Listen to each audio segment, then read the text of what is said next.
안녕하세요. DJ 라니입니다. 오늘의 사연 시작해 보겠습니다. 여러분 안녕하세요. 저는 40대 중반의 문현진이라고 해요. 어릴 때부터 저는 그냥 현진이로 불린 적이 거의 없답니다. 제 이름 앞에는 늘 착한이라는 수식어가 붙어 다녔어요. 우리 착한 현진이, 착한 우리 맏딸, 우리 장녀 착하다. 우리 착한 현진이는 다 알아서 하니까 엄마가 얼마나 든든한지 몰라. 우리 착한 맏딸, 오늘도 동생들이랑 잘 놀았니? 부모님이 제게 바라는 것은 말하지 않아도 알 수 있는 거였어요. 그러니 저는 항상 동생들이 울기 전에 먼저 양보했고 부모님이 시키기 전에 알아서 집안일을 했죠. 어릴 때부터 저는 착한 딸, 든든한 맏이, 부모님을 대신해 동생들을 보살피는 사람이었습니다. 제가 5살쯤 됐을 때였는데요.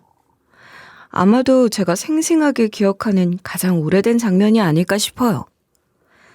당시 3살짜리 둘째 동생이 엄마에게 매달려 우는데 그때 엄마는 퇴근하고 돌아와 태어난 지 얼마 안 된 막내 동생도 봐야 해서 무척이나 지쳐 있었거든요. 할머니가 오셔서 저희들을 봐주긴 하셨는데 어린 제 눈에도 엄마가 할머니 눈치를 보는 게 느껴졌던 건지 하여간 제가 그 어린애가 둘째 동생을 안아오르고 달래며 흥얼흥얼 자장가를 불렀지 뭐예요. 겨우 2살 더 많은 저도 아직 다른 집에서는 응석바지인 어린아이였을 나이, 그것도 미운 4살, 미운 5살 소리를 듣는 한창 고집부리고 하고 싶은 게 많던 나이였는데 어른처럼 동생을 달랬던 거예요. 그때 제가 불렀던 자장가며 그런 게 지금도 생생하게 기억나는데 이후로 엄마 아빠는 물론이고 할머니까지도 그때 일을 자주 이야기하셨어요. 그래서 더 디테일한 기억이 추가됐을지도 모르지만 어쨌든 제게도 선명하게 남아있는 날이랍니다. 초등학생이 되고서는 더 했어요. 학교가 끝나면 곧장 집으로 와 동생들을 챙겼는데 저희 할머니가 좀 엄하신 편이거든요.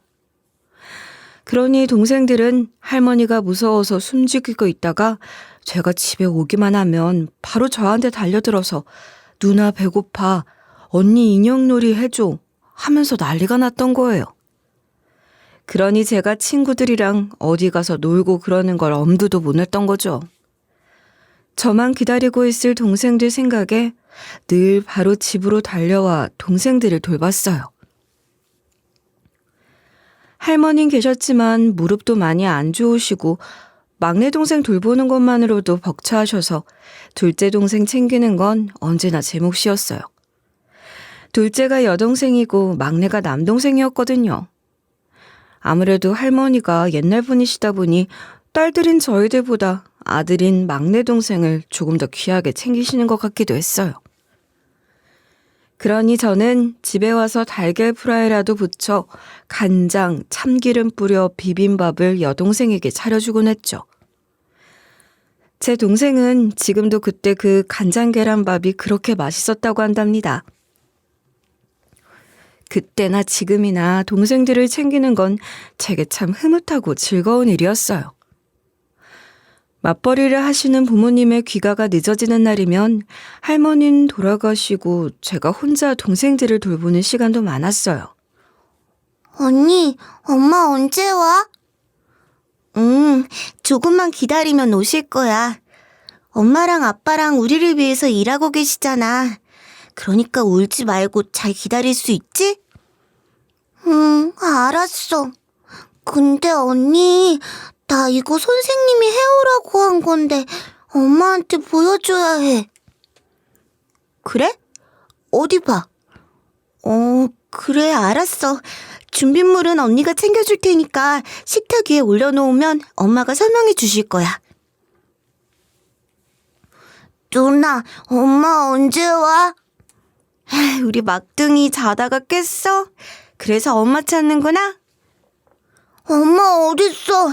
엄마 빨리 오라고 해. 이리 와. 누나가 안아줄게. 누나가 업어줄까? 누나한테 업혀서 10까지 10번만 세면 엄마가 오실지도 모르는데 해볼까? 그래, 누나가 업어줘. 10까지 세는 것도 누나가 도와줘야지. 그럼 그럴 거야. 그러니까 우리 막둥이도 착하지? 울지 말고 보채지 말고 엄마 오실 때까지 누나랑 잘 놀자. 저는 그렇게 밤늦게까지 일하느라 힘든 부모님을 대신해 동생들을 달래고 숙제도 봐주고 간식도 만들어주며 저녁 시간을 보내곤 했습니다. 어쩌다 부모님이 조금 일찍 들어오시는 날이면 늘 제게 그러셨어요. 아이고, 우리 착한 현진이. 우리 맏딸이 저녁 준비까지 다 해놓는 거야? 이래서 다들 첫째는 꼭 딸이어야 한다고 하나 보네. 우리 착한 장녀 아니었으면 엄마 아빠가 어떻게 살았을까 싶어. 에이, 뭘. 그냥 냉장고에 있는 거 꺼내서 데운 것밖에 없는데. 엄마 아빠도 아직 저녁 안 드셨죠? 얼른 씻고 나오세요. 그래, 우리 딸이 차려주는 저녁 한번 먹어볼까? 우리 딸 솜씨 어디 좀 볼까나? 응? 아빠, 언니는 요리사야. 언니가 해주는 건 다 맛있어. 맞아. 큰 누나는 다 할 줄 알아. 작은 누나는 아무것도 할 줄 몰라. 아유, 이게 진짜. 그런 너도 아무것도 못하잖아. 어디서 까불어? 나는 막내잖아. 작은 누나도 누나면서 아무것도 안 하니까 그렇지. 이게 계속 이러네? 야, 너 나한테 진짜 혼나볼래? 얘들이 잘 놀다가 갑자기 왜 이래?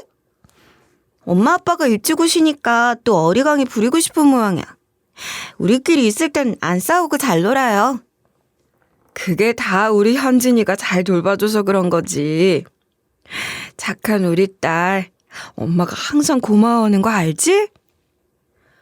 엄마 아빠한테 우리 맏딸이 얼마나 중요한지 모를 거야. 장하다 우리 딸. 속 한 번 썩인 적이 없이 얼마나 착한지. 현진이 같은 딸을 둔 엄마가 참 복이 많아. 그러니까 말이야. 우리 딸 덕분에 우리가 얼마나 편한지. 네가 도와준 덕분에 동생들도 잘 크는 거야. 엄마는 저를 꼭 안아주셨고 아빠도 제 머리를 쓰다듬어 주시며 칭찬을 해주셨지만 그 손길이 좋으면서도 어쩐지 마음 한구석이 허전했어요. 저는 누구보다 철이 일찍 들었죠. 부모님으로부터 그런 칭찬과 인정을 받는 게 좋았고 그런 기대를 저버리고 싶지 않았고 그럴수록 제가 먼저 양보하고 먼저 나서서 돕는 게 당연한 일이 되어갔어요. 더 인정받고 싶고 더 사랑받고 싶어서 더 착한 딸이 되려고 애썼지만 지금 생각해보면 그땐 저도 어렸잖아요.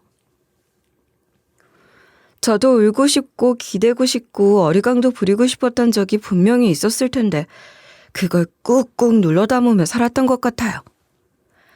저는 나고 자란 환경 때문에 맏딸, 착한 딸 콤플렉스를 겪으며 자란 건지도 모르겠어요. 부모님이 만들어 놓은 틀에 갇혀 강박을 갖게 된 것일 수도 있지만 근데 또 제 성향 자체가 원체 착하고 순하게 태어난 것도 많은 것 같아요. 그런 환경에서 자연스럽게 그렇게 된 것이지 부모님이 일부러 저를 그렇게 가둬서 키웠다고 생각하진 않아요. 제가 착하고 순했기 때문에 동생들 어리광이 더 심해진 것 같긴 하지만 그렇다고 동생들이나 부모님을 원망한 적은 없어요. 저희 가족이 행복하게 화목하게 지낼 수 있다면 제가 동생들한테 조금 더 양보하고 부모님 일을 조금 더 도와드리는 것 정도는 얼마든지 할 수 있다고 생각했답니다. 저는 집에서뿐만 아니라 학교에서도 착한 아이로 통했어요. 어딜 가나 착하다 소리를 맡아놓고 들었던 것 같아요. 왜 그런 말 있죠? 집에서 새는 바가지 밖에서도 샌다고 말이에요. 그 정반대의 경우가 저였던 것 같아요. 집에서도 늘 그랬으니 학교에서도 양보하고 굳은 일을 앞장서서 하는 게 당연하다고 생각했거든요. 그러니 선생님들도 저를 믿고 여러 가지 일을 맡기셨고 친구들은 저를 두고 언제나 착하고 성실한 애라고 말했어요. 저는 그런 말들이 싫지 않았고 그런 아이로 인정받는 게 좋았어요. 그런 아이이고 싶었으니까요. 그러다 보니 학교에선 늘 반장을 돕는 아이가 되어 있더라고요. 초등학교 땐 반장 선거가 인기 투표나 다름없었고 중학생이 되고 나니 그래도 공부 잘하는 애들이 주로 반장을 했고 고등학생이 되고 나니 공부 잘하는 애들은 공부에 방해된다고 반장하기 싫어하고 반장이라는 스펙으로 점수라도 좀 더 따려는 애들이 반장을 하더라고요. 저는 어떤 애가 반장을 하든 간에 늘 그 옆에서 제일 귀찮고 성가신 일들을 맡아서 해주는 조력자였어요. 선생님들은 제가 성실하고 책임감 있다고 믿으셨으니 반장을 대신해 제가 학급 일을 하는 것을 좋아하셨고 친구들도 별다른 이의 없이 따라줬던 것 같아요. 더러는 이럴 거면 그냥 네가 반장을 하는 게 낫지 않냐고, 일은 네가 다 하고 점수는 제가 챙긴다 하며 삐죽거리며 저를 위하는 말을 해주는 친구들도 있었지만 저는 아무래도 상관없다고 생각했어요. 반장이라는 감투 같은 게 저한테 중요한 것도 아니었고 제가 할 수 있는 한 하는 게 힘들다고 생각하지도 않았죠. 그냥 그게 저라는 아이였던 것 같아요. 그러니 집에서와 마찬가지로 학교에서도 늘 착한 현진이 소리를 마르고 닳도록 들었는데 가끔 문득 그런 생각이 들기도 했어요. 만약 내가 착한 아이가 아니어도 사람들이 나를 이렇게 좋아해 줄까? 비슷한 생각은 집에서도 했거든요. 내가 이렇게 착하게 굴지 않아도 엄마 아빠가 저를 그렇게 사랑해 줄까 하는 그런 생각들 말이에요. 늘 누군가에게 폐를 끼치지 않으려 조심했고 부탁받으면 거절할 줄도 몰랐고 누군가가 힘들어하면 제가 손해를 보더라도 도우려고 했던 그런 착해 빠진 제가 연애는 죄다 나쁜 남자들하고만 했던 겁니다. 정말이죠. 어떻게 그랬나 모르겠어요. 말을 하고 보니 제가 뭐 연애를 되게 많이 한 것처럼 얘기를 한 것 같은데 딱히 또 그런 것도 아니에요. 제대로 연애를 했다고 할 수 있는 건 딱 3번. 하지만 그 3번의 연애가 모두 비슷한 패턴이었거든요. 상대는 나쁜 놈이었고 저는 상처받고 울고불고 하다가 결국 차였죠. 너 같은 애 너무 답답해. 넌 착하긴 한데 재미가 없어. 제발 나 좀 가만히 내버려 둬. 나만의 시간이 필요해. 늘 그런 비슷한 말들을 들으며 끝났던 것 같아요. 제가 끌렸던 남자들은 대부분 자기 중심적이고 독선적이며 제게 상처 주는 말들을 아무렇지도 않게 했던 남자들이었죠. 첫사랑은 정말 완벽한 줄 알았던 진짜 멋진 오빠였는데 첫인상부터 저랑은 너무 다른 사람이다 싶긴 했어요. 교양 수업을 같이 들었던 같은 학교 선배 오빠였고 그 오빤 복학해서 재수강을 하는 거였는데도 학점 신경을 쓰는 건지 어쩌는 건지 늘 늦게 오고 일찍 나가서 과제도 빼먹고 그러더라고요. 근데 그런 모습이 제게는 자유분방해 보이고 멋있어 보였던 거예요. 심지어 시험 성적도 나쁘지 않았던 거 있죠? 확실히 복학생은 다르구나 싶기도 하고 우러러 보였던 것 같아요. 그때 제가 대학교 1학년이었으니 뭘 알았겠어요. 늘 수업 시간에 필기를 열심히 하는 저를 알아보고 오빠가 제 노트를 빌려가면서 인연이 시작됐고 제 노트 덕분인지 시험을 잘 봤다며 밥을 사겠다고 해서 데이트를 시작하게 됐어요. 제 눈엔 그 오빠가 너무 멋있었기 때문에 그 모든 것들이 다 설레고 행복했죠. 그런데 이상한 소리가 들리더라고요. 얘, 그 선배 있잖아. 우리랑 교양 수업 같이 듣는 날라리. 그 오빠 법학과 꽈톱이랑 사귄다더라? 뭐? 그게 무슨 소리야? 누구를 말하는 거야? 날라리 오빠라니? 누군 누구야? 너한테 노트 빌려달라고 했던 그 오빠 말하는 거지. 그 오빠 맞지? 나도 소문 들었어. 둘이 손잡고 가는 거 봤다는 사람들이 있더라고. 맞아. 그 오빠 하여간 능력도 좋아. 걔 집안도 좋고 얼굴도 예쁘잖아.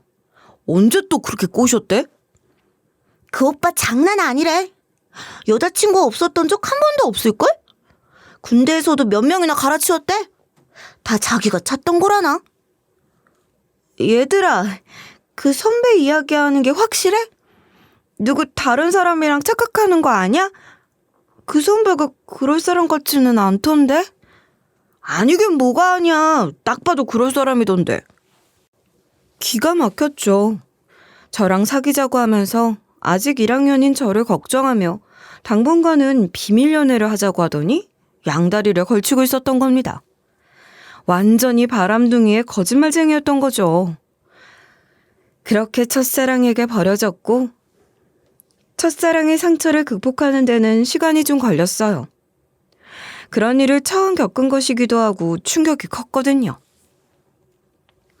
다시는 그런 어리석은 연애는 하지 않겠다고 생각했고 그러다 만난 두 번째 남자친구는 대학 졸업반일 때 만난 동갑내기였어요. 그 친구는 막 전역하고 복귀한 친구로 영어 스터디 그룹에서 만났는데 똑똑하고 성실하고 말도 잘하는 그런 친구여서 사람들이랑 다 두루두루 잘 어울리는 사람이었어요. 한창 연애에 불이 붙을 즈음 제가 먼저 학교를 졸업하고 취직을 했고 저는 남자친구 취준 스터디 도우미까지 자처하며 데이트도 늘 남자친구 취직 공부를 하곤 했죠. 그 덕분에 남자친구는 바라던 회사에 들어갔는데 2년 넘게 뒷바라지한 저를 두고 입사 동기와 바람이 났더라고요. 그마저도 저는 헤어지고 난 다음에야 알았어요. 회사 생활이 힘들다며 예민하게 굴다가 너무 힘들다며 헤어지자고 하길래 그런 줄로만 알았는데 얼마 뒤 입사 동기랑 커플링 맞춘 사진을 깨톡 푸사로 해놨더라고요.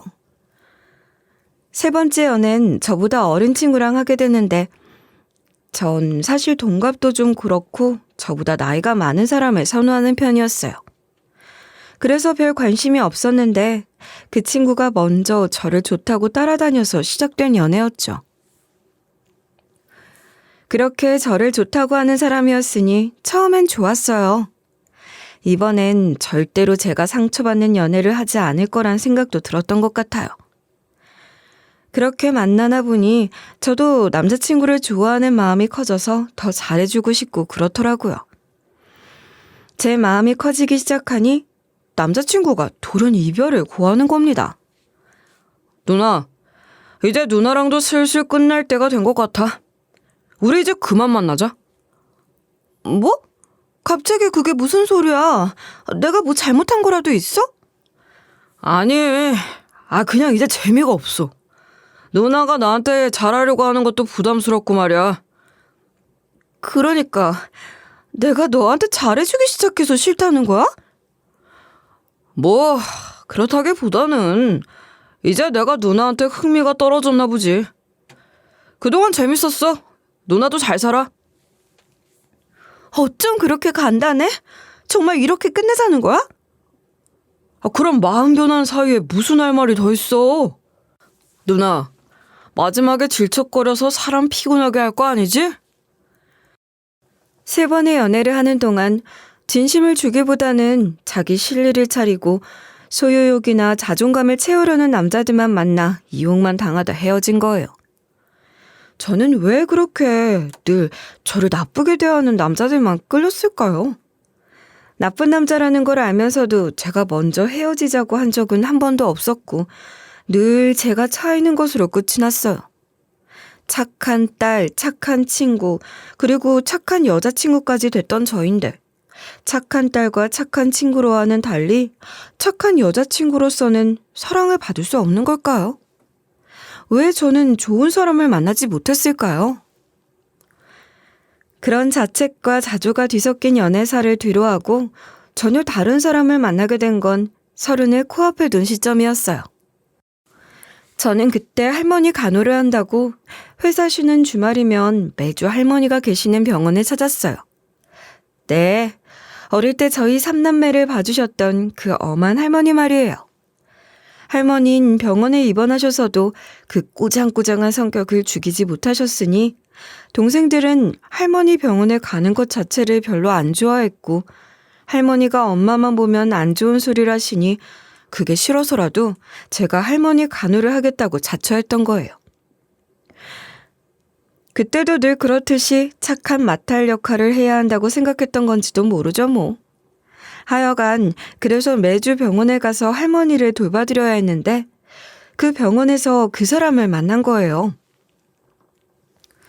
그 사람은 직장인 기타 동호회 소속으로 병원에 봉사를 오는 사람이었거든요.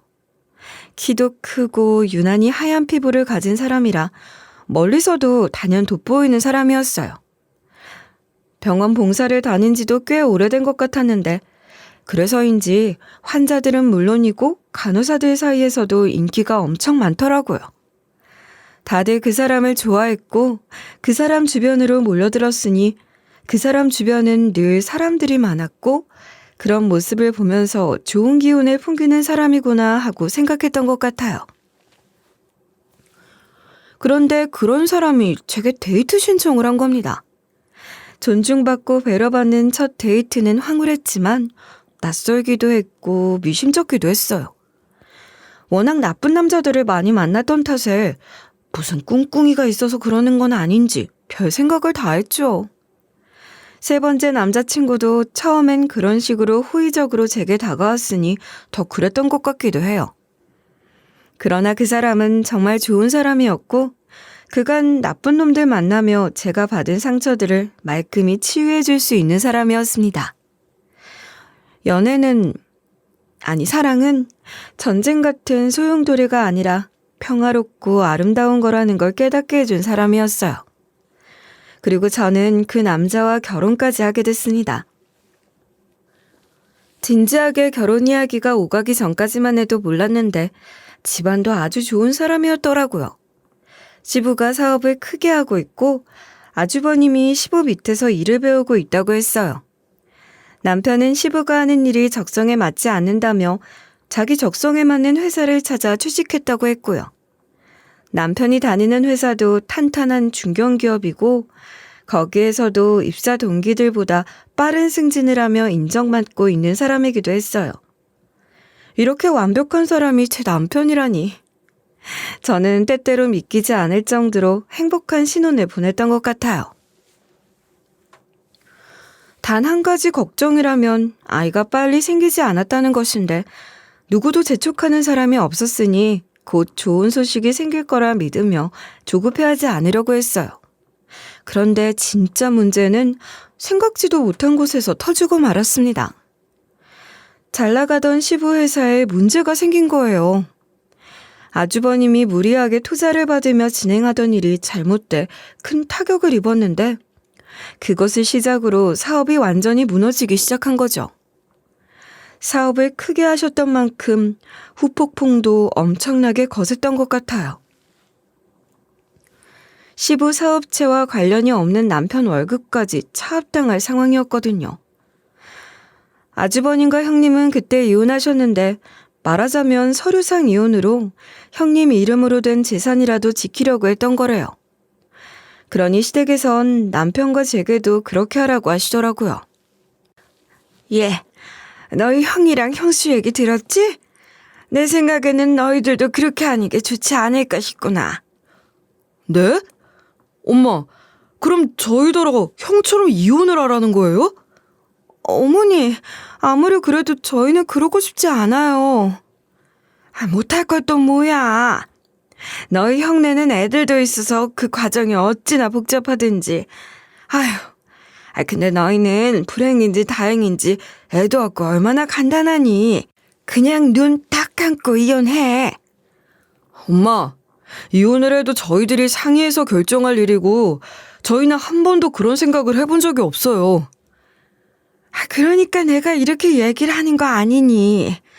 너희 형네는 이혼하고 싶어서 한 줄 알아?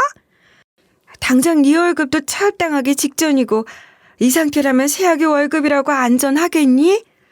그러니 지금이라도 얼른 절차 밟아서 이혼하고 세아기 월급이라도 지키는 게 낫잖아. 그 월급으로 우리 생활비도 도울 수 있고 말이다. 엄마, 결국 엄마 아버지 생활비 때문에 그러시는 거예요? 아니, 뭐 꼭 그렇다기보다는, 우리가 지금 생활비부터 큰 문제는 문제야. 너희 형이 무리하게 일을 벌인 게 있다곤 하나, 어쨌거나 너희 아버지 사업이 워낙 덩치가 컸으니 일이 이 지경까지 돼서, 너희 형은 이혼까지 했는데 애들도 키워야 하고 상황 빤히 알면서 우리 생활비 책임지라고 하겠니? 그래도 너희가 돕는 게 낫지 않겠나 싶다. 어머니, 그러신 거라면 저희가 어떻게든 생활비를 만들어 볼 테니 이혼하란 그런 말씀은 더 하지 말아주세요. 그래요, 엄마. 그건 저희가 어떻게든 해볼게요. 아니, 그냥 너희 형처럼 서류상으로 이혼하고 새하게 월급 지키면 간단한 문제인데 복잡하게 생각할 거 없다. 이혼한다고 못 보고 사는 것도 아니고 또 이놈의 빚 문제 해결만 되면 다시 혼인신고도 하면 될 것 아니니. 아무리 그렇다고 해도 서류상의 이혼이라는 것도 찜찜하고 합법적으로 저희 재산을 보호할 수 있는 방법들도 있는 걸로 알아요. 그렇게 알아볼게요. 저와 남편은 둘 다 시모의 말대로 하는 것에 동의할 수가 없었어요. 그래서 저희들 나름대로 저희 재산을 지키면서 시부 빚을 갚는데도 매달 일정 금액을 넣는 방법을 선택한 겁니다. 물론 시모가 말씀하신 시댁 생활비도 일부 감당을 해야 했죠. 그런다고 저희가 굶어 죽는 것도 아니고 그런 문제로 이혼까지 해가며 돈 얼마 더 지키는 것이 그리 의미가 있는 일이라고 생각하지 않았어요. 갚아야 할 것들은 자식된 도리라 생각하며 저희가 더 열심히 일해서 조금 더 벌어보자 하고 생각했던 거예요. 그러니 그런 큰일을 겪으면서 남편과 저는 오히려 더 돈독해진 것 같았죠. 부부간에 갖게 된다는 끈끈한 의리, 전우애 같은 게 뭔지 그때 알게 된 것 같아요. 그런 위기도 겪었는데 그로부터 얼마 뒤 남편이 갑자기 제게 상상도 못한 말을 하는 겁니다. 여보, 아무래도 안 될 것 같아. 우리 그만하자. 이혼하는 게 좋을 것 같아. 뭐? 갑자기 그게 무슨 소리야? 이혼이라니? 지금 이혼이라고 했어? 갑자기가 아니야. 나도 오래 생각하고 고민해서 하는 말이야. 그러니까 그냥 받아들여주면 좋겠다. 아버님 빚 때문에 그래? 그거라면 난 괜찮아. 지금처럼 조금씩 더 아껴서 갚아나가면 돼. 우리 같이 이겨내기로 했잖아. 그런 문제가 아니야. 제발 서로 더 힘 빼지 말고 원만하게 마무리하면 좋겠어. 받아들여줘. 서로 힘 빼지 말자고? 당신 대체 왜 그러는 거야? 설마 어디 여자라도 생긴 거야? 바람이라도 난 거냔 말이야. 그런 건 아니지만 내가 마음에 품게 된 여자가 있어. 그렇게만 알고 더 묻지 말아줘. 부탁이야. 뭐라고? 이건 무슨 개소리야? 마음에 품게 된 여자가 있어? 정말 어이가 없다. 그냥 대놓고 바람이 났다고 말해. 그렇게 고상하게 말하면 뭐가 달라지니? 당신이 어떻게 나한테 이래? 뭐라고 욕해도 상관없어. 그냥 이혼만 해줘. 그럼 돼. 상관없어? 야, 이 나쁜 놈아. 너도 결국은 그렇고 그런 나쁜 놈에 불과했으면서 왜 그렇게 착한 척을 한 거니? 왜 그렇게 좋은 사람인 척을 한 거야? 왜 나를 그렇게 믿게 만들어 놓고 이제 와서 이딴 짓을 하는 거야? 정말 미안하다. 뭐라 할 말이 없어. 내가 나쁜 놈이야. 나를 얼마든지 욕해. 기가 막혀서 내가 또 나쁜 놈한테 잘못 걸린 거지. 그럼 그렇지. 내가 좋은 사람을 만날 리가 있나. 착한 척하지 마. 얼마든지 욕하라고. 그렇게 죄인인 것처럼 말하면 네가 좀 나은 것 같아? 차라리 솔직해져. 이기적이고 자기밖에 모르던 다른 새끼들처럼 솔직하게 말하라고. 당신은 그딴 놈들이랑 다를 것도 없어. 아니, 더 나빠. 정말 미안하다. 미안해. 나를 욕하고 잊고 살아. 저는 남편에게 네가 제일 나쁜 놈이라고 악담을 퍼부으며 이혼했습니다. 아무리 소리를 질러도 후련하지가 않았어요. 그냥 사귀다 헤어지는 게 아니라 이혼이었기에 그랬던 걸지도 모르지만 그것보단 제가 남편을 정말 믿고 의지했다는 게 컸던 것 같아요. 그렇게 믿었던 사람에게 제대로 뒤통수를 맞은 거잖아요. 너무 분해서 남편의 마음에 품고 있다는 개술이라는 그 년이 대체 어떤 년인지 알아내 상간녀 소송이라도 불사할 생각을 하기도 했지만 그런다고 뭐가 달라질 것도 아니고 치사하고 더럽다 퇴퇴퇴 그렇게 침이나 뱉어주고 깔끔하게 뒤돌아서는 것이 제가 남편과 달리 제 품위를 지키는 방법이라 생각했어요. 그렇게 이혼 후 저는 다시는 전 남편에게 미련을 갖지도 않았고 남자 따위 거들떠보기도 싫어졌죠. 그리고 쭉 혼자서도 잘 살고 있었습니다. 이혼한 지도 벌써 10년이 됐네요. 몇 번쯤 연애 비슷한 것을 할 기회가 있기도 했지만 제대로 된 연애를 하진 않았어요. 보나마나 또 나쁜 놈한테 잘못 걸려서 상처만 받을 거란 생각으로 저는 남자를 믿지 못하는 사람이 되어버린 건지도 모르죠. 그래도 뭐 억울하진 않았어요.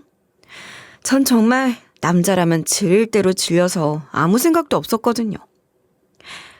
그런데 그러던 어느 날 이혼한 전 남편에게 연락이 온 거예요. 이혼 후 단 한 번도 연락이 없었고 저 역시 전 남편을 찾을 일이 없었고 서로의 겹지인도 그리 많지 않았기에 제가 마음만 먹으면 전 남편 소식 같은 건 아예 듣지 않고 살 수 있었어요. 전 정말 그렇게 전 남편을 향해 열려있는 모든 것을 닫고 아예 쳐다보지도 않고 살았는데 그래서 까마득하게 잊고 있다고 생각했는데 어느 날 갑자기 연락이 온 겁니다. 무슨 일이야? 내 번호 어떻게 알았어? 우리가 이렇게 연락할 일이 있는 사람들이던가? 잘 지냈어? 내가 꼭 하고 싶은 말이 있어서 그래. 한 번만 만나주면 안 되겠니? 무슨 할 말이 있다는 거야? 할 말이 있으면 지금 해. 우리가 얼굴 보고 반갑다 오랜만이다 할 사이야? 난 그러고 싶지 않아. 그래, 그렇겠지. 그래도 내가 이렇게 부탁할게. 딱 한 번만이라도 좋아. 내가 정말 꼭 해야 할 말이 있으니 한 번만 만나줘. 정말 왜 그러는 거야? 10년 만에 갑자기 연락해서 이게 무슨 짓이냐고. 알았어. 그럼 점심시간쯤 우리 회사 근처 카페에서 잠깐 만나. 같이 밥 먹을 사이는 아니고 그럼 됐지? 그게... 내가 낮에는 시간이 안 되는데 퇴근 후에 내가 당신 집으로 가면 안 될까? 뭐? 미쳤어? 무슨 집으로 오겠다는 거야? 대체 뭐 하자는 건데 지금? 내가 지금 커피 한 잔 더 할까 말까 고민하는 판에 당신을 내 집에 들일 것 같아? 말 못한 사정이 있어서 그래. 만나서 다 얘기할 테니 시간 좀 내줘. 당신 정말 왜 이렇게 막무가내야? 다 잊고 살았는데 이혼하자던 그날처럼 정말 왜 이래? 왜 항상 이렇게 당신 마음대로 하려는 거야? 만나서 얘기할게. 그러니까 한 번만 시간을 내줘. 당신 집으로 내가 갈게. 아니, 정말 이상하지 않나요? 하도 사정을 하길래 기껏 시간을 내서 카페에서 보자고 했더니 집으로 오겠다뇨. 이게 말이나 되는 일이냐고요. 10년 전에 이혼한 사람들이 10년 만에 꼭 만나야 할 일이 무엇이며 그것도 굳이 부득부득 저희 집으로 오겠다니 어이가 없는 걸 떠나서 이해가 안 됐어요. 그런데도 전 남편은 계속해서 고집을 부렸고 그 얘기가 끝나지 않을 것 같아 할 수 없이 주소를 알려주고 집으로 오라고 했어요. 뭐 제가 전 남편한테 숨기고 싶은 게 있는 것도 아니고 마음 같아선 같이 사는 남자가 있어서 그렇게는 못한다 하면서 큰 소리 뻥뻥 쳐버릴까 그런 생각도 있었는데 차마 그렇게 못하겠더라고요. 나쁜 남자들만 만나며 상처받을 대로 받고 이혼까지 당하며 나름대로 저도 흑화를 했다고 해야 할까? 저도 옛날처럼 그렇게 착해 빠지기만 한 문현진은 아니랍니다. 그렇긴 한데 그래도 그러기까지 못하겠더라고요. 그렇게 결국 다 한밤중에 전 남편을 제 집에 들이게 된 거죠. 괜히 긴장이 되기도 해서 스스로 당황스럽기도 했어요. 이게 대체 뭔가 싶은 거예요. 설마 내가 아직 전 남편에게 미련이 있나 싶은 생각이 들다가 아유, 그건 정말 아니라고. 전 남편이고 뭐고 그래도 남자를 저 혼자 사는 집에 들이자니 걱정이 되기도 하고 그랬던 것 같아요. 무슨 일이 생길지 누가 알겠어요. 혹시라도 모를 사태에 대비해 휴대폰에 112를 눌러놓고 통화 버튼을 누르기만 하면 경찰서에 전화를 걸 수 있도록 해놓고 녹음까지 켜둔 상태로 전 남편을 맞았습니다. 10년 만에 만나는 전 남편이 얼마나 변했을지, 아니 얼마나 늙었을지 좀 궁금하긴 했어요. 세월의 풍파 제대로 맞고 폭삭 늙은 모습으로 나타나길 바라는지도 몰라요. 근데 모자에 마스크까지 쓰고 온몸을 둘둘 감고 나타났더라고요. 진짜 뭐 하자는 건지 말입니다. 그렇게 들어와서는 궁금하지도 않은 이야기를 하기 시작했어요. 이전 시부사업 빚을 드디어 다 갚고 자기 형도 재기를 했다던가 형수와 다시 재결합도 했다던가 하는 그런 이야기들을 말이죠.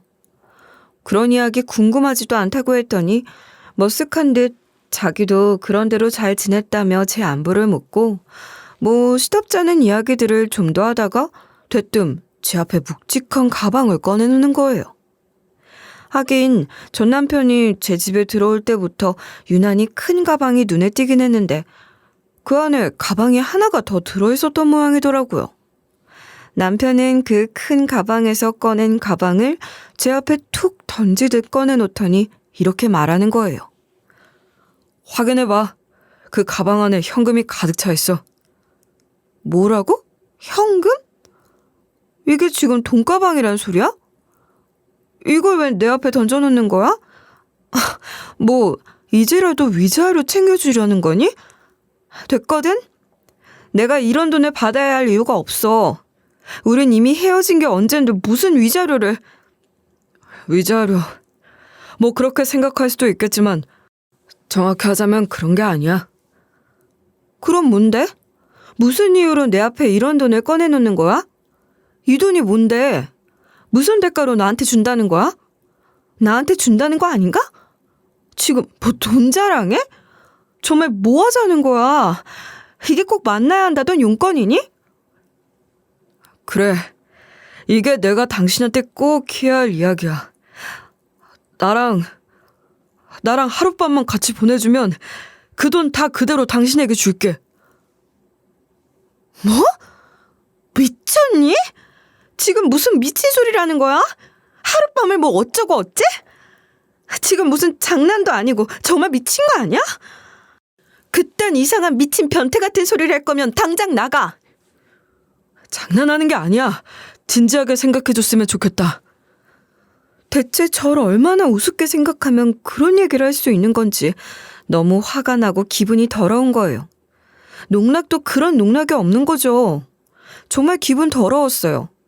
있는 대로 소리를 지르고 그 길로 바로 경찰에 신고라도 해버릴까 하다가 뭐라고 신고를 해야 하는지도 모르겠고 기막히고 어이없어서 전 남편을 노려보고만 있었는데 그 사람은 제가 그렇게 소리를 지르는데도 꽤나 진지하게 제게 같은 말을 되풀이하는 겁니다. 모자를 깊이 눌러쓰고 있어서 눈빛도 잘 보이지 않았지만 뭔가 허튼 소리를 하는 것 같은 분위기는 아니었어요.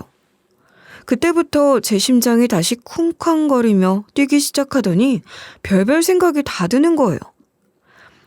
전 남편 놈이 마지막에 저한테 상상도 못한 짓을 하긴 했지만 사실 이전에 걸렸던 그 나쁜 놈들과 다르긴 다른 사람이었어요. 이혼할 때 그놈들 중에서 제일 나쁜 놈이라고 소리를 질러주긴 했지만 세월이 이쯤 흐르고 나니 전 남편에 대한 악감정이고 뭐고 아무런 감정이 남아있지 않은 상태로 그래도 그런 놈들이랑은 좀 다르긴 달랐다 하는 생각을 가끔 하긴 했던 것 같아요. 그렇게 떠올려지는 것도 싫었지만 문득 몇 번인가 그런 생각을 했던 건 사실이에요. 그리고 10년이 흘러 제 앞에 나타나 이혼하자고 하던 그날보다 더 미친 소리를 짓거리고 있지만 그렇다고 전 남편이 진짜 미친놈처럼 보였던 것도 아니랍니다. 모르겠어요. 뭐라고 설명할 수 없는데. 하여간 그냥 거부할 수 없는 어떤 그런 힘이 있었던 것 같아요. 그렇게 전 눈 질끈 감고 전 남편을 안방으로 들이기로 결심을 한 거예요. 제가 무슨 돈 욕심에 눈이 먼 사람도 아니고 그 돈이 얼마인지도 모르는데 그 돈이 탐나서 그랬던 건 아니에요. 물론 돈도 있으면 좋은 거긴 하죠. 그렇지만 돈 때문이었다기보다는 이 사람이 정말 왜 이러는 건지, 대체 본심이 뭔지 그런 호기심이 먼저였을 거예요. 그렇게 고민 끝에 제 집에 들인 것으로도 모자라 안방에까지 들였는데 호기롭게 제 앞에 돈가방 던져놓던 패기는 어딜 가고 침대 끝에 걸터앉은 채 한참 동안 가만히 있는 겁니다. 그게 너무 답답해서 제가 먼저 입을 뗐어요. 언제까지 그러고 앉아있을 거야. 제발 그 모자랑 마스크라도 좀 벗어. 대체 그건 아까부터 왜 쓰고 있는 거야? 독감이라도 걸렸어? 그래. 벗을 거야. 벗어야지. 정말 사람 답답하게 왜 그래? 돈가방 던져놓고 자신있게 말하더니 이제 와서 왜 이래? 지금 나 놀려? 재밌니? 아니야. 그런 게 아니야. 잠시만. 나한테 시간을 조금만 더 줘. 전 남편은 그러고도 한참을 더 뜸을 들이다 큰 결심이라도 한 듯 모자와 마스크를 벗었는데 전 그런 전 남편을 계속해서 뚫어져라 쳐다보고 있었거든요. 근데 어째 전 남편의 얼굴이 이상한 거예요. 코와 뺨 주변으로 붉은 발진 같은 것들이 잔뜩 올라와 있길래 얼굴이 왜 그러냐고 뭘 잘못 먹기라도 했냐 했더니 외투를 벗고 팔다리를 드러내 보이는데 몸에도 붉은 반점과 상처들이 있었고 관절은 이상하리만큼 부어 있었어요. 그러고 보니 몸도 많이 마른 것 같았고 얼굴도 많이 상한 게 티가 나는 거예요. 그 모습을 보니 어쩐지 마음이 짠해서 눈물이 났는데 남편이 하는 말을 듣고 저는 그 자리에서 의아할 수밖에 없었습니다. 남편은 홍반성 루푸스라는 병을 앓고 있는 거였어요. 그러니까 제게 이혼을 요구했던 그때 발병한 것을 알게 됐던 건데 당시엔 상태가 아주 심각했다고 하는 겁니다. 홍반성 루푸스라니 저는 이름도 처음 들어보는 그 병은 자가면역 질환의 일종으로 그러니까 말하자면 면역체계가 정상세포를 공격하는 병이라고 하더라고요. 그래서 전신에 염증을 일으키고 심하면 장기 손상까지 유발하는 병이라고 말이에요. 예전엔 5년 생존율이 50%밖에 안 되는 무서운 병이었고 지금은 아주 심한 중증이 아닌 이상 치료가 가능하다곤 하지만 그래도 중증 루푸스의 경우는 지금도 사망률이 높으며 루푸스 신염이 심해지면 투석이나 신장 이식을 받아야 하는 경우도 많으니 무서운 병이긴 한 거죠. 아무리 그래도 우리는 부부였어. 그런 병에 걸렸으면 내게 사실대로 말하고 같이 이겨낼 생각을 했어야 하잖아. 이게 뭐야? 그럴 수가 없었어. 우리 아버지 문제로 경제적으로도 어려운 상황에서 그런 병까지 걸렸으니 그 짐까지 당신한테 그럴 순 없었어. 그걸 말이라고 해? 당신이 아프다는 걸 알았다면 난 절대 당신을 떠나지 않았을 거야. 당신 곁에서 돌봐주고 싶었을 거라고. 당신이 나를 몰라서 그랬어? 그걸 아니까. 당신이 그럴 사람이라는 걸 아니까 그런 거야. 치료엔 돈도 많이 드는데 2중 3중으로 고생스러운 그 길을 당신에게 같이 가자고 할 수가 없었어. 그러면 안 된다고 생각했어. 말도 안 돼. 입장 바꿔 생각해봐. 내가 그런 병에 걸렸다면 당신은 나를 떠나고 싶었을 것 같아? 내 옆에서 고생하는 것보다 내게 버림받고 상처받는 게 더 나았을 것 같아? 그래? 미안해. 그렇지만 그땐 그게 당신을 위하는 길이라고 생각했어. 어떻게 그래? 왜 그랬어? 그 힘든 시간을 어떻게 혼자서 이겨낸 거야? 지금은 어떤 거야? 상태가 심각한 거야? 혹시 그래서 날 찾아온 거야? 설마 그런 거야? 남편이 저를 위해 제게 짐을 지을 수 없어서 나쁜 남자를 자처하며 이혼했다는 사실을 알고 나니 쏟아지는 눈물을 주체할 수가 없었어요. 저는 엉엉 목 놓아 울면서 남편을 끌어안고 울부짖었죠. 저를 그렇게 떠나보내고 혼자서 투병하며 병원비며 시부 빚을 갚기 위해서 일도 계속했을 텐데 그러다 병세가 더 심해져 돌이킬 수 없는 상태가 된 건 아닌지 그런 생각이 들더라고요.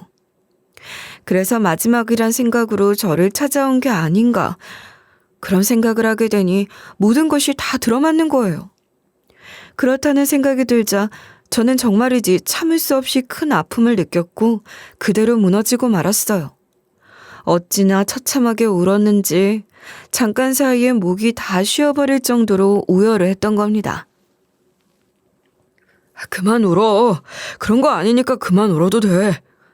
그런 게 아니야? 정말이야? 당신 정말 괜찮은 거 맞아? 그래.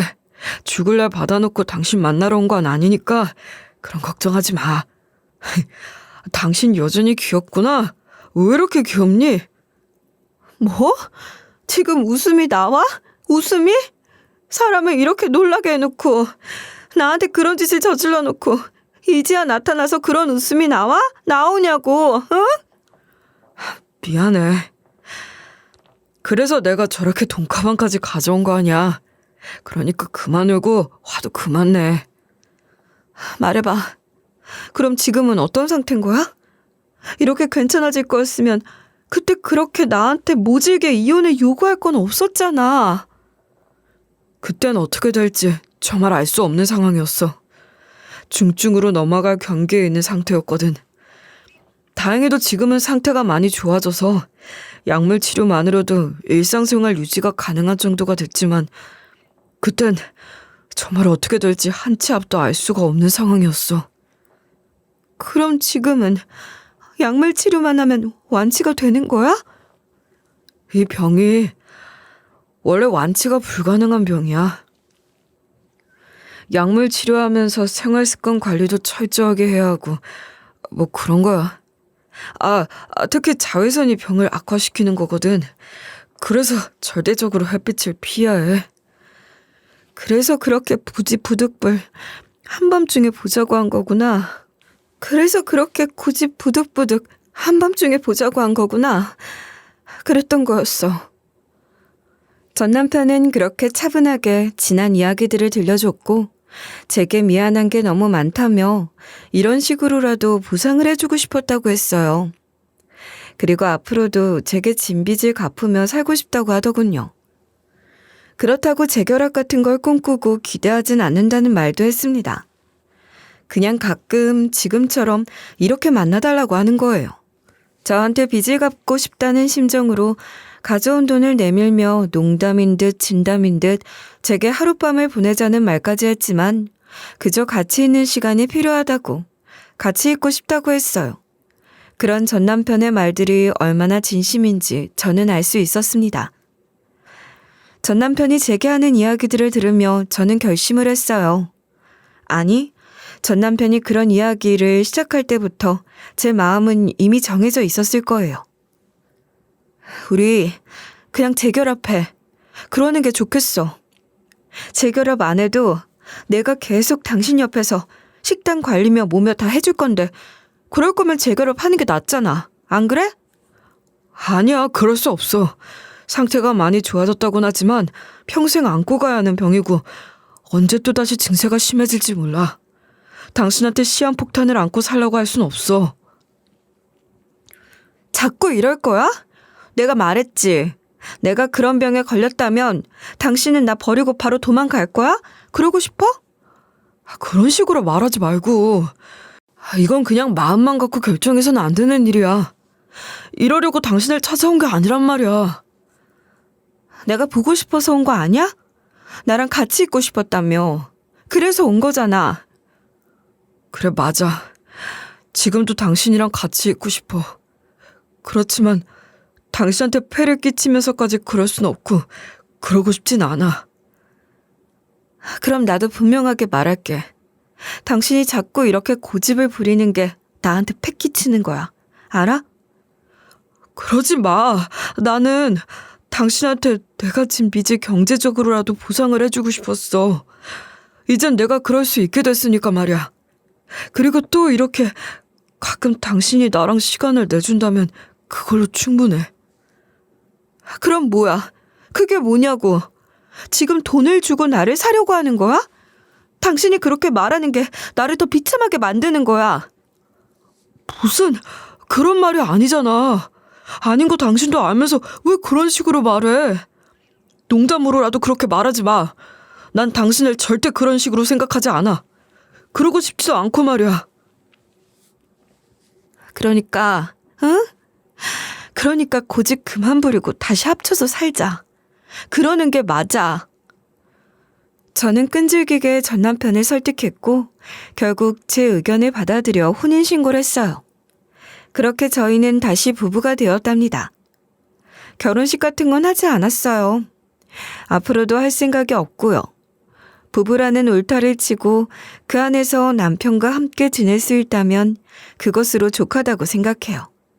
그게 전부니까요. 저는 매일 아침 6시면 일어나요. 루푸스 환자는 면역 체계가 과민하게 반응해 스스로를 공격하는 병이라고 했잖아요. 그러니 충분한 휴식이 필수적이거든요. 저는 남편을 깨우지 않으려고 조심해서 침대를 빠져나와 부엌으로 간답니다. 그렇게 하루의 첫 일과를 시작하죠. 루푸스 환자는 신장이나 간이 취약해진 상태이기도 하고 더 나빠지면 치명적인 상황에 이르기도 하기 때문에 식단 관리도 상당히 엄격하게 해야 해요. 저는 저염식을 기본으로 항산화 식품 위주의 식단을 짜서 남편에게 먹이고 있어요. 주로 아침엔 연한 닭고기죽과 블루베리, 견과류 몇 알 정도로 간단하게 준비를 하는데요. 육류는 너무 기름지지 않은 부위로 준비하고 블루베리는 면역 조절에 좋은 거기 때문에 절대 빠뜨리지 않고 챙긴답니다. 죽을 끓이면서 남편 약도 챙겨야 해요. 스테로이드와 면역 억제제, 비타민 D와 칼슘 보충제를 기본으로 챙기는데 스테로이드는 염증을 억제하지만 장기간 복용 시 부작용이 많은 걸로도 유명하잖아요. 그래서 일단 정해진 시간에 정확하게 복용하는 게 중요하거든요. 저는 하루치씩 잘 정리해둔 약을 매일 남편에게 챙겨주고 있어요. 햇빛을 보면 안 되니까 비타민 D도 꼭 따로 섭취를 해줘야 하죠. 그리고 남편을 깨워 함께 아침을 먹으며 기분 좋은 하루의 첫 대화를 연답니다. 남편은 제가 해주는 건 다 맛있다며 고맙게 잘 먹어줬고 저 또한 남편 덕에 저까지 건강해지는 것 같다며 고맙다는 말을 그대로 돌려주곤 해요. 출근하기 전 남편의 컨디션을 한 번 더 체크하는 것도 잊지 않아요. 열은 없는지 붓기가 심해지진 않았는지 홍반이 올라오거나 가라앉는 정도는 어떤지. 루푸스 환자는 몸 상태가 조금만 달라져도 바로 반응이 오기 때문에 그렇게 확인을 하는 것도 정말 중요하거든요. 선크림을 꼼꼼하게 발라주고 모자와 외투를 챙기면서 지금도 마음이 짠할 때가 많아요. 유난히 하얀 피부를 가진 사람이라 운동을 싫어하는 줄 알았는데 남편은 누구보다 운동을 좋아하는 사람이었어요. 축구, 농구, 야구 가리지 않고 하던 사람이었죠. 그 좋아하던 걸 못하니 얼마나 답답할까 싶기도 해요. 그렇지만 안쓰러운 마음으로 남편을 동정하는 건 아니랍니다. 남편 옆에는 제가 있잖아요. 제가 앞으로도 지금처럼 늘 곁에서 남편의 병이 더 심해지지 않게 잘 관리해주면서 그렇게 의지하며 살 테니까 남편은 행복한 사람이죠. 뭐, 그렇죠? 저도 그런 남편과 함께하는 삶이 행복하답니다. 서로를 지켜줄 수 있는 사이라는 건 참 좋은 거예요. 여러분, 제가 선택한 제 삶이 어떤 것 같으세요? 저거. 아직도 정신 못 차리고 끝까지 착한 여자로 살려고 한다. 하시며 혀를 끌끌 차는 분들이 계실지도 모르겠지만 전 제가 선택한 제 삶이 정말 좋아요. 착한 여자로 살면 뭐 어때요? 착한 남편 만나 둘이 지금처럼 서로 위하며 행복하게 살면 제일 좋은 거 아니겠어요? 저를 걱정해 주시는 마음들도 다 감사하게 받으며 오늘 제 이야기는 여기서 마무리 지으려고 해요. 제 이야기의 끝맺음은 그 어느 동화보다도 행복한 해피엔딩이랍니다. 여러분도 그런 저의 해피엔딩을 예쁘게 봐주시고 응원해 주시면 좋겠어요. 제 남편의 건강을 위한 기도도 해주신다면 더 바랄 것이 없겠네요. 저 역시 여러분께 행복한 일들이 가득하길 바라는 마음으로 마지막 인사를 전합니다. 제 이야기를 들어주셔서 정말 감사드려요. 감사합니다.